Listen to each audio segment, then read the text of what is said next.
আসসালামু আলাইকুম এভরিওয়ান। আশা করি তোমরা সবাই ভালো আছো।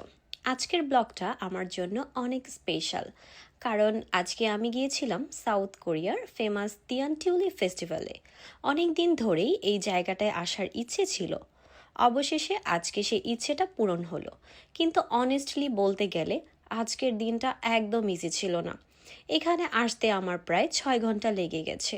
অনেক টায়ার্ড হয়ে গিয়েছিলাম, মাঝে মাঝে মনে হচ্ছিল ফিরে যাই নাকি, কিন্তু শেষ পর্যন্ত আসার ডিসিশনটাই ঠিক ছিল। আর যখন পৌঁছালাম তখন অলমোস্ট রাত হয়ে গেছে, কিন্তু ভেতরে ঢুকেই ফার্স্ট ভিউ দেখে সব কষ্ট সার্থক মনে হলো।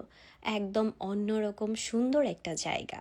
এই টিউলিপ ফুলগুলো দেখে রেড, ইয়েলো, পার্পেল সব কালার একসাথে একদম অ্যামেজিং লাগছিল। প্রতিটা ফুল এত সুন্দর করে সাজানো, দেখতে দেখতে মনে হচ্ছিল ক্যামেরায় সবটা ধরতে পারছি না। আমি অনেকগুলো অ্যাঙ্গেল থেকে ভিডিও নিয়েছি, প্রতিটি অ্যাঙ্গেল থেকেই ভিউটা একদম ডিফারেন্ট আর বিউটিফুল লাগছিল।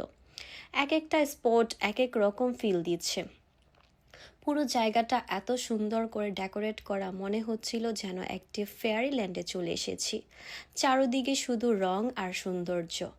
আমি যেহেতু রাতে পৌঁছেছি, লাইটের মধ্যে এই ফুলগুলো দেখতে আরও বেশি সুন্দর লাগছিল। একটা ক্লেম পিসফুল ভাইব, যেটা রিয়েল লাইফে দেখলে আরও অনেক বেশি ভালো লাগবে। অনেক টায়ার্ড ছিলাম, বাট এখানে এসে সব টায়ার্ডনেস চলে গেছে। এই মোমেন্টগুলো সত্যি অনেক স্পেশাল, এগুলো আমি কখনো ভুলবো না। এই ফেস্টিভ্যালটা হয় কোরিয়া ফ্লাওয়ার পার্কে। তোমরা যদি সাউথ কোরিয়াতে থাকো বা আসো, এটা ডেফিনেটলি মাস্ট ভিজিট। আজকের মতো এইটুকুই। See you in next blog. আল্লাহ হাফেজ।